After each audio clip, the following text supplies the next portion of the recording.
Hi, hello, Nicole. Pleasure to meet Welcome, you. Khadeen. Thank you How for are having you? me. I'm well. Oh, what a pleasure it is to connect today. Thank you as well for taking the time and coming to share, and also for qualifying as a panelist or finalist for the Upriser Award. And so I'm going to start the same way. Tell me a little bit of background just about where you were before actually signing up for the program and the challenge and all of that. Pre-staffing.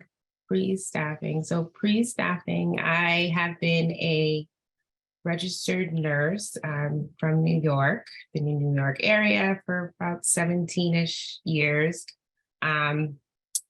working bedside primarily in the ICU. And of course, the natural progression you think is, I got to go to school, got to move up the chain. That's how you're going to make more money. I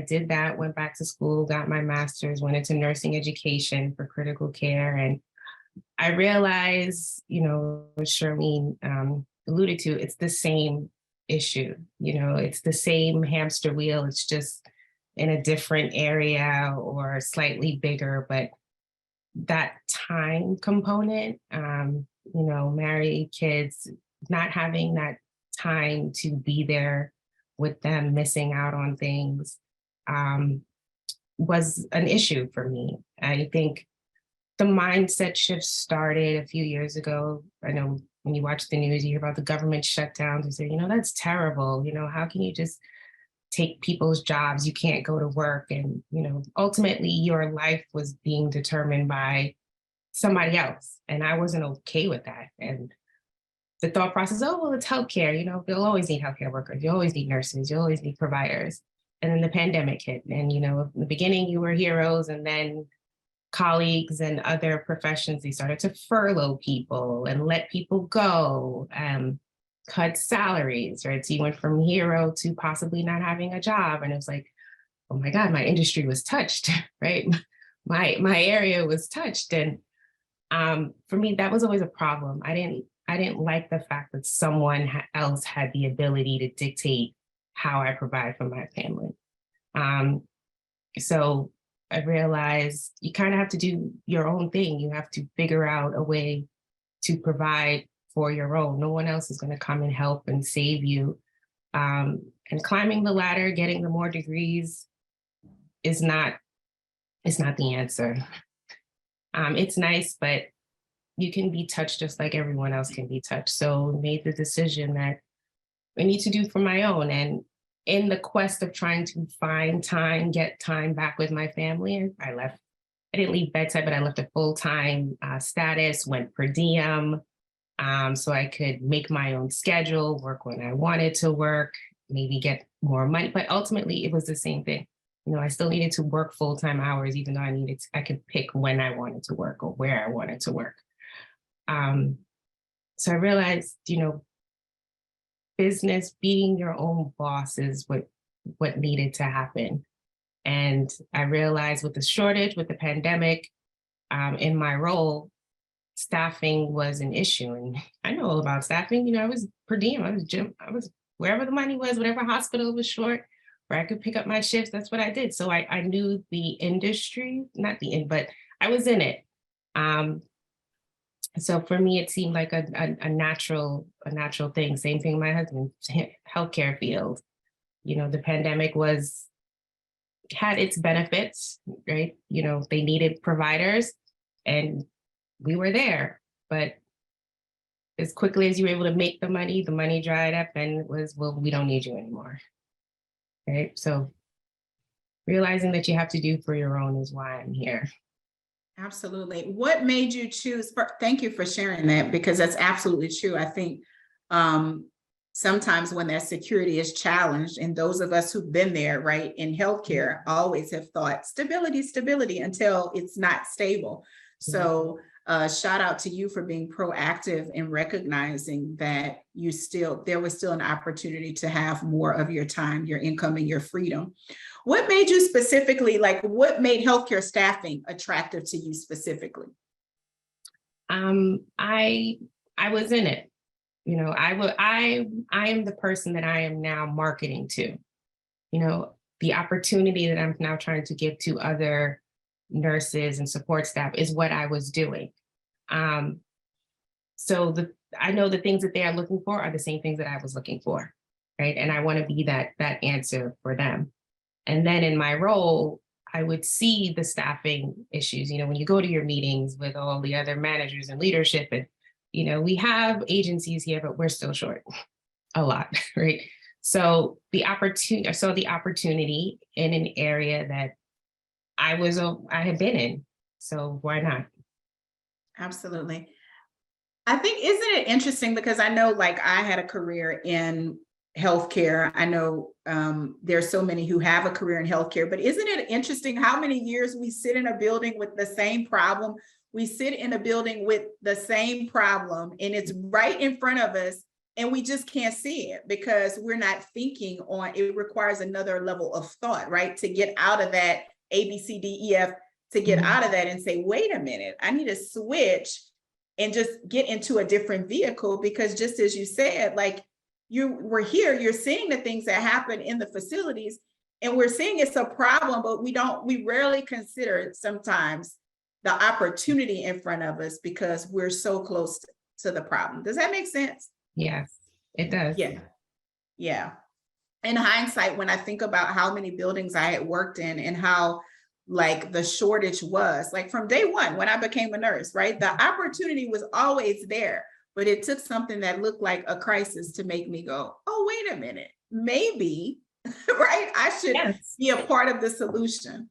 That's actually how it happened. Like, honest to God, I didn't even realize. I thought the only type of nursing was you get a full-time or part-time job at one facility, or you take a per diem job at one facility, or you doing contract agency. I didn't realize there were facilities that offered supplemental PRN, that you can go to different areas. So one day I was like, hey, that'd be a good idea if, that all these nurses in the state, the facility should share, right? We're all nurses. A nurse is a nurse. We all have our experience. And then in looking in, I was like, oh, this is a thing. It doesn't even come up at work that, they just automatically go to long-term travel contract agencies. Absolutely. What is your definition of upriser, and what makes you an upriser? Being open-minded, being willing to learn and expand. I think a lot of people, once you reach a certain point, whether it be a level of success or age or whatever the case is, the mind kind of shuts down, and I know what I know, and this is it. And they're not willing to expand or take in new information, look at things differently. And I've learned recently that you can't be like that. Become stagnant, you get stuck in the same place that you're at, and you're there I can't move forward. Why is it? Because you won't open up and be receptive to something different. So I think Uprising is being able to switch up the mindset, be open to new information, new education, think about things a little bit differently.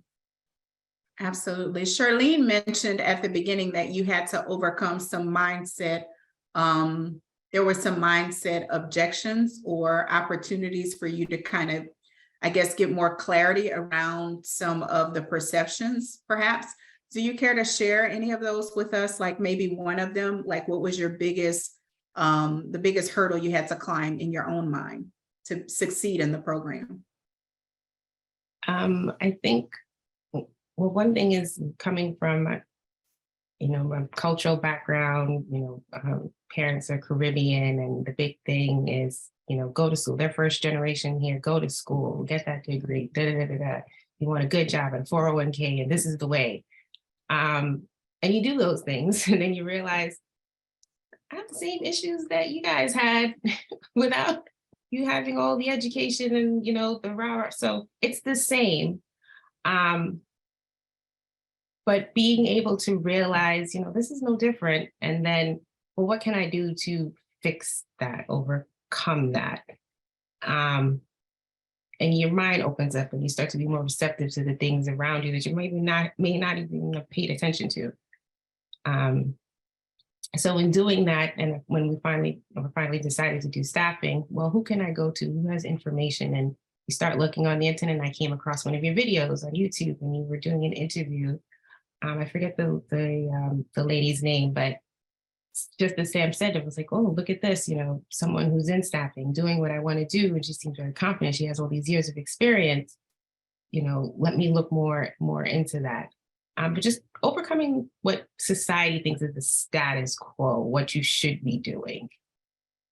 Yeah, absolutely. And can I tell you that that's not a Caribbean thing? Like, that's a people thing, like normal, right? Just like when I said, I'm going to start a staffing agency, people who did not pay any bills for me. Mm-hmm. No, you have a kid. Like, why would you do that? You need to. So I think we've all been conditioned to believe that there is stability in certain processes until there is not stability. So I don't necessarily know if it's a Caribbean thing, but I think it's just a people thing, like, because people don't understand it. Why would you want to do that? You went to school to be a nurse. You've got advanced education. You got a promotion. Like, why can't you just stay here? You should be happy, right? Yeah.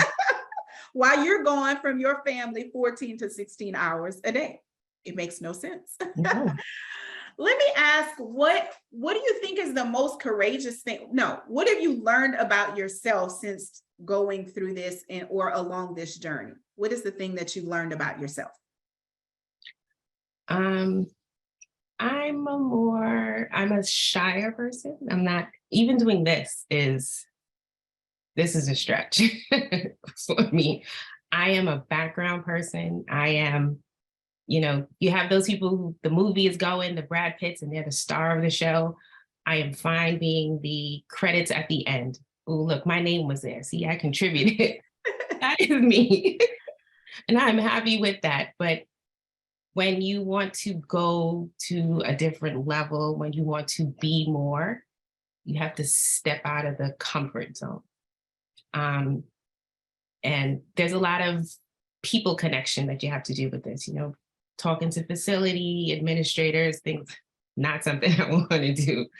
But it's necessary. And this program has pushed me to do that and realize, hey, you can do that. So I think that's been growth for me, right? And even being in this type of forum to even talk about my little mindset change, my journey is like a big deal, at least for me. Yeah, well, no, thank you for sharing it. And guess what? We learn from others. And so we all are struggling with our own things, our own mindset things, right? Even at this stage, I have a whole team of people sometimes that are like, you are not thinking correctly, right? So, but it's not until we can give voice to something that we actually can get support that we need. So thank you for being the voice for people who are probably listening right now going, I never want to be on that panelist thing or on a Zoom or talking to facilities. So it's huge what you said. It's more than a little thing. So thank you for showing up and thank you for sharing that. What would you say your proudest moment has been along this journey? I think a little bit what Sam said, being able to now being at this point where we're about to graduate, stepping back and realizing, oh my God, all these processes I put into place, all these things that I created. It is its own little business. And even when you feel like you're hitting a wall, I'm not getting through to the facilities, it's a little bit of a challenge. I kind of feel like I can't walk away from all this work. Look what I've done. Like, I've created a little thing here. It comes like your little baby. So, even in, part of the classes, building a team, having someone that you can delegate things to, because that's part of the process. You want to free up your time. You don't want to switch a desk for another desk. And even in trying to train someone, it's like, wow, who did all of this? Who put all these things together? I did. How? You work 9 to 5 and you got 2 kids and you're married. I'm like, you're right, I do. And but it still got done. You stayed up late, sacrifice your weekends and things like that. And it's like, wow, so that I am proud of. Khadeen, thank you for sharing that. There's a saying that there's a season that you have to be uncomfortable, and that season creates your season of comfort. And I believe that. So I heard you saying you're working, mother, wife, like those are all jobs in and of themselves. And so just thank you for sharing that and speaking to that, because sometimes people think success is so linear. And I tell them, like, the way that my life is dialed in has come from years and years of testing, trial, error. I like this, I don't like this, I need more time here, less time here. You know, so it doesn't, I like the fact that you're being transparent, as well as Sam, because sometimes we do hear the successes and we do see the wins, but it's without understanding, like, yeah, but I still was getting up at 2 a.m. to get this done. Or I still had to go to work to take care of the things I needed to. And I found the time to still be a mom, wife, and put this in place. So thank you for sharing that. So the last thing that I'm going to ask you is just what separates you, right, from everyone else, and what truly makes you an upriser as you begin to launch and graduate tomorrow and actually begin this journey? What truly separates you from the other staffing firms? Being willing to do it scared and being unsure, but still doing it. You know, as you said, if you do nothing, nothing changes, right? But you might go down on this journey and realize, oh my God, look, it actually worked. It took off. Look what I've become. I've become my own boss. I'm, this great entrepreneur. But if you do nothing, nothing happens. So why not take the chance? You may not be happy where you are right now. Take a chance on what if it works? I always go back to, when we first wanted to, me and my husband wanted to buy our first house. I had so much anxiety behind it. And one of my coworker friends was also buying her first house by herself, single mother. And she was like, what are you worried about? Like, you can do it. You pass thousands of houses on your way to work, right? That means thousands of people before you have done it, right? What makes you any different than the rest of them? I was like, you're right. Like, I can do this. And now, that was almost 8 years ago. And now I apply it to everything. Like, I pass tons of businesses on my day-to-day, errand runs. What makes me any different than any other business that's out there? It's just me, right? It's whether I'm willing to put the work in. Just try, try. It may not work. What if it does? Absolutely. What if it does? Absolutely. What if it does? And I'm going to leave it right there, Khadeen. I think that is a great ending point. What you have shared and your transparency, I can't thank you enough, because there's always somebody listening who has only heard the story of the bells and the whistles. And so it's so good to hear, yes, do it afraid. What if it does work? And so I will ask you guys, first of all, can you guys give it up to Khadeen? Thank you, Khadeen, for sharing. Thank you for the journey that you're on and letting us be a part of that journey. And one day, I think just like your house, you're going to look back and say, oh yeah, like it was fine, right? And so thank you for stepping into the unknown. But it's great to know that you prepared and armed yourself with great resources, tools, and strategies. Who is the coach that you work with, by the way? Charlene. Awesome. Guys, we have an amazing team that actually supports us in the program. This is not a one-woman show. And so they're on. And again, Khadeen said that there were times when she just felt like she didn't want to move forward. And then she's realizing, like, wait a minute, I have this whole little thing happening here. And there's a whole team pushing you guys along the way. And so we definitely want to certainly acknowledge that and acknowledge your efforts as well. Guys, I am excited, okay? Because again, we hear the stories a lot of times once someone's sending in a testimonial saying they made 7 figures, and that's great, right? They made 6 figures, they made 200, 300, whatever that is great. But what I think it is important to hear is people who are saying, listen, I'm showing up and I'm doing it afraid. I don't know, but what if it does work, right? What if it does? What if it does, right? And so thank you, Khadeen, for showing up and being transparent.